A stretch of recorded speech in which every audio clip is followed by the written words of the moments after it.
GMT, or listen now wherever you get your BBC podcasts.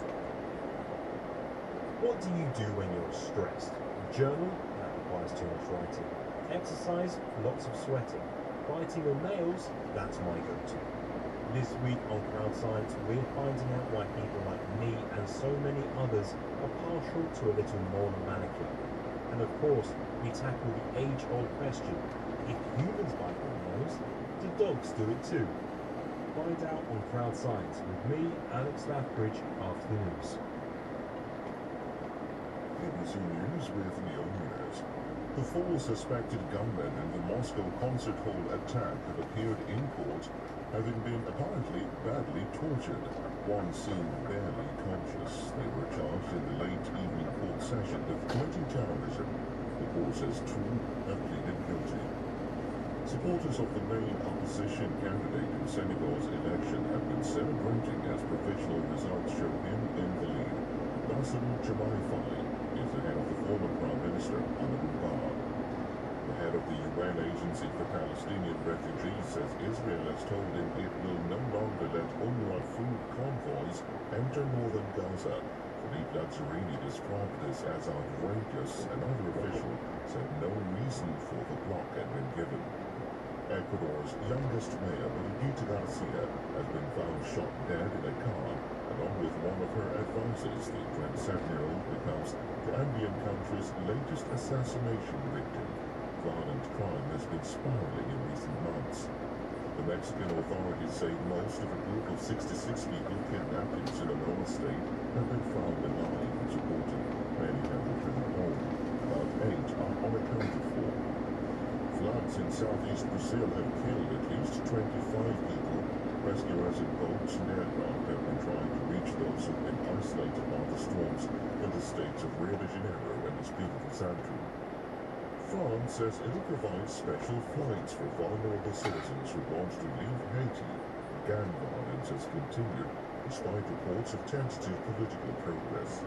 And scientists at Europe's Centre for Subatomic Particle Research, known as CERN, have approved an experiment to search for ghost particles. They want to know why 95% of the particles they believe make up the universe remain hidden. BBC News.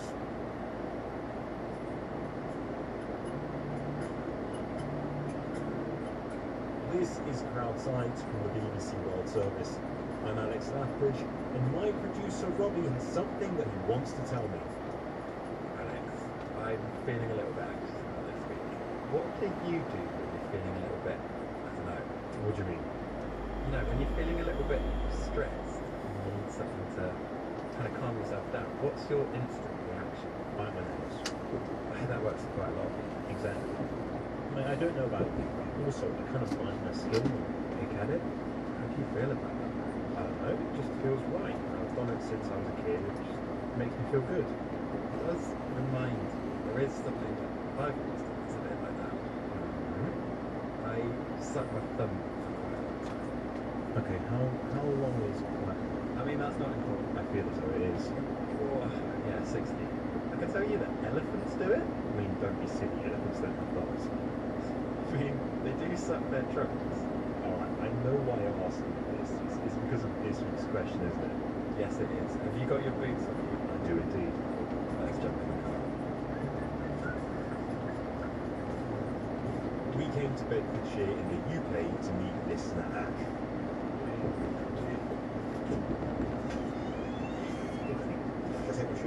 But we're not just here with Ash.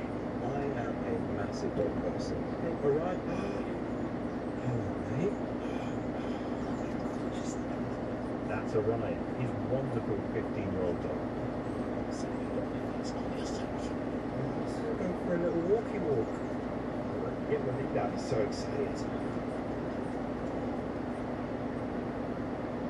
While we're out on the walk, conversation quickly moved to this week's question. My question is, why do we nail bite? And do animals share that same trait? Firstly, what do you do? Do you ever bite your nails? I am a big nail biter. And yeah, I definitely am. So is my wife actually. She's a nail in some of the flesh around her nail as well. Have you always done it? Is it something that came up after a particular point? Like for me, I've been doing it for as long as I can remember. Yes, as long as I can remember doing it, it's just always been a thing, and it's always really when I am anxious. No, so for you, does it actually work? Does it make you feel less anxious? I don't know that it does make me feel any less anxious. So you still do it? Yeah, it's just that inert thing of something that you do in that situation. It's not really a conscious action. You're just doing it. Well, what about Orion? Just, I want to know. Why do you want to know if animals do it too? So Orion does bite animals, and I don't know whether it's just for cleanliness, because animals lick their fur, etc. And to me it seems like that. But are there other animals that have these strange things that they do? It doesn't seem like there's a good reason for us to be doing action that other animals have similar traits. Alright, fair point. It is so there, so in the background, and yet it's something that we're all aware of, something we even see our pets do. So, why do we bite our nails, and do animals share something similar? Oh, you want to play? I've been with my wonderful dog Ollie for almost 10 years now. In that time, we've developed a very close relationship. I can see when he's sad or frustrated because he'll start licking his paw. I even had to take him to the vets about it, and they said it was completely fine. But I've always wanted to know more about this kind of behaviour. Why do these habits develop? And are there similarities between humans and other animals when it comes to self-soothing behaviour? And crucially, are they something to worry about? That's what we'll explore in this week's Crowd Science. This is my cat Oscar. My name is Carolina Weston. I'm an associate professor of ecology at Stockholm University in Sweden. Nowadays I work mostly with giving online courses helping animal lovers get happy animals who thrive with people.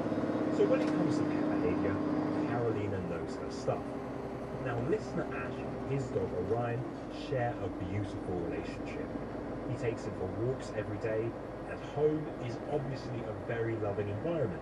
But Ash told us his dog Orion does still bite his nails. So where does this behaviour come from? Animals typically do behaviors like that because they serve them somehow. For instance, if we're talking about stress behaviors particularly, the stress reaction is really a way for the body to get ready to deal with some type of challenge. And so we get this physiological reaction with stress hormones and the neurotransmitters doing their thing, sort of gearing the body up for action. And then we see these stress-related behaviors, which in some cases might be that lunging and barking, or in other cases it might just be they'll start scratching or licking their paws. Very often it involves some type of oral behavior. Why would licking, like your paws and stuff, help deal with stress, help deal with the environment? It's really because licking is a type of sensory stimulation. It involves your senses getting a lot of feedback. With us being mammals, both humans and animals, when we were small, we were very close to somebody else, our primary caregiver, a mom typically, and this individual would then provide both the nutrition, but very importantly also the close body contact. And that type of body contact, or relaxed body contact, induces this warm and fuzzy, feel-good emotional state that really makes us feel really great. And it helps regulate our autonomic nervous system so we can relax and be contented. So I understand, like I see my dog sometimes, he'll lick his paws for a little bit, but then he'll go off and go, you know what, I perhaps have better things to do than focus on how wet I can make my left paw. But with humans, biting our nails, how does it serve the same purpose? Because when I'm chewing on my nails, it's not necessarily bringing me a warm, fuzzy feeling. It's not just the warm and fuzzy feeling, it's also helping getting out of a fight and flight response state. Also Also, I might add that this is probably how it starts, that we start using these oral behaviors when we're stressed. So they're really done in those types of contexts at first, perhaps. But then over time, they may develop into a habit. And habits tend not to be as associated with the outcome as when those behaviors were initially performed. Okay, so it's like, to start with, you're biting your nails because it helps reduce stress, it helps get you out of that fight or flight.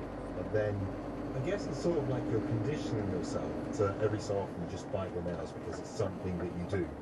It becomes a habit, and you do it even when you're not stressed, and you might not even be thinking about it. You know, it could be completely unconscious or subconscious.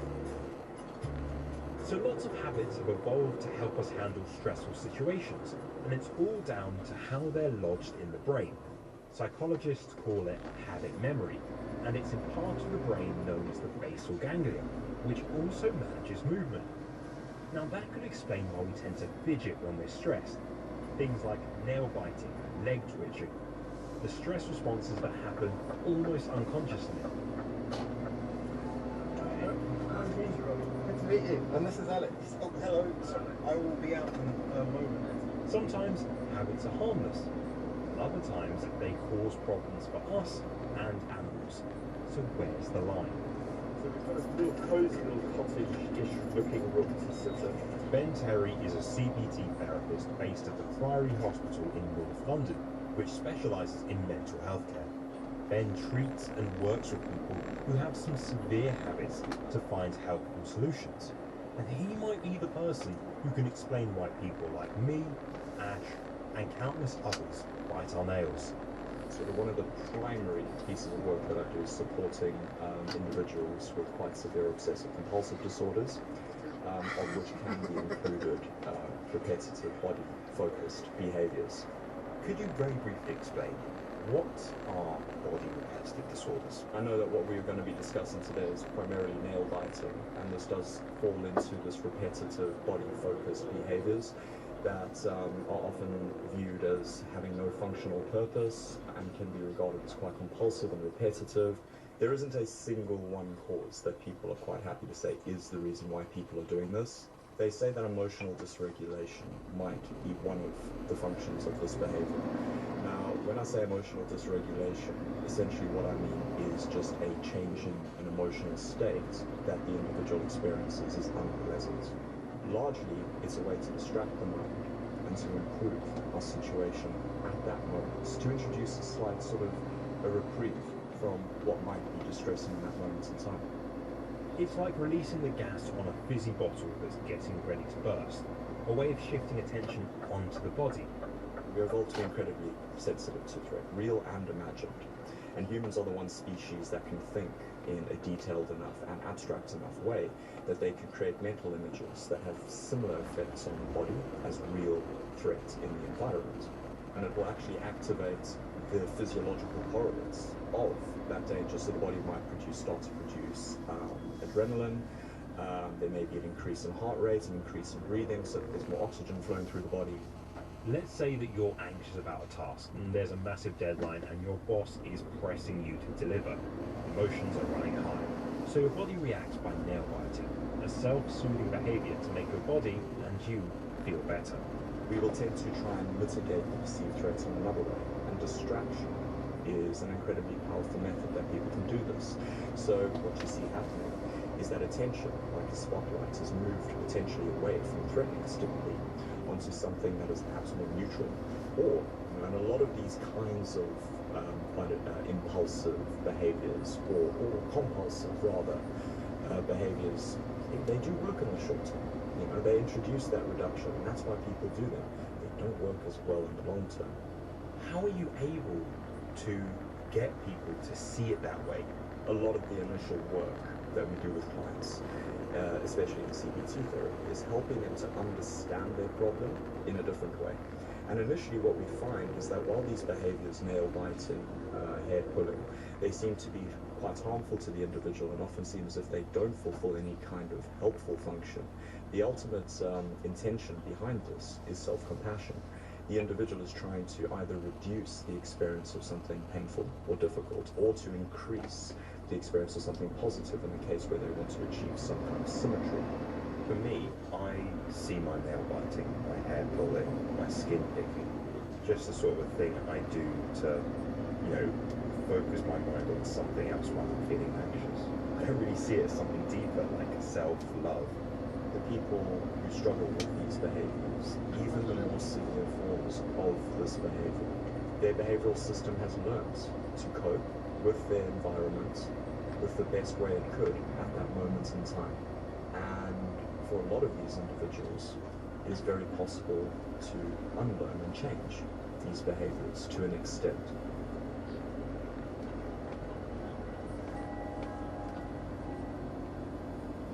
After speaking with Ben, producer Robbie and I debriefed in the car.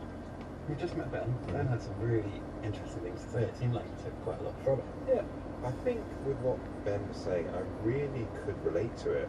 And I know that for me, I've got quite a lot of my behaviours, I think, managed. But it's really good to know that that idea of self-compassion is at the core of it there. You're listening to Crowd Science on the BBC World Service.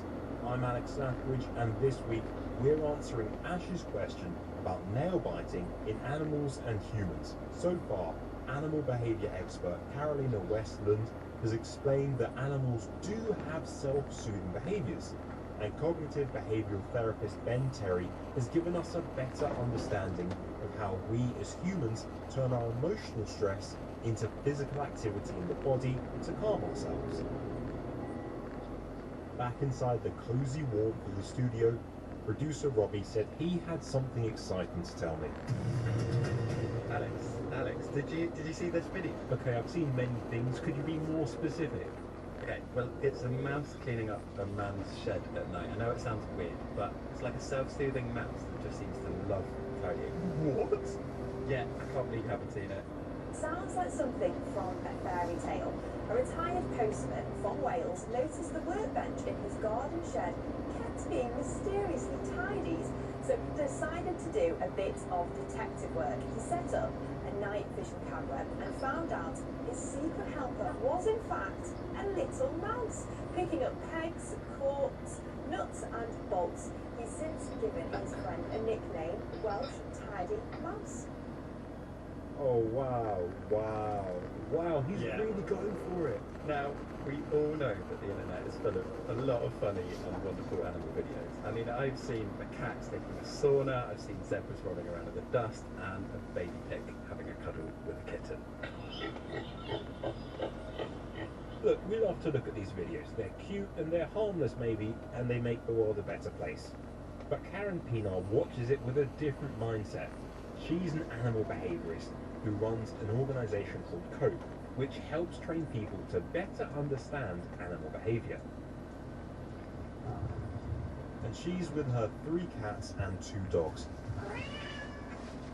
20 years ago, if you said that an animal experienced any kind of emotion, you were considered to commit the cardinal sin of anthropomorphism. She works all over the world with animals in all kinds of different settings, but mainly helps those in captive environments, like zoos, farms and conservation care. You know, when we look at animal behavior now, we are considering a more holistic approach to evaluating welfare. And Karen says that that's all down to the work of a pioneering neuroscientist called Jaak Panksepp. We cannot penetrate the cognitive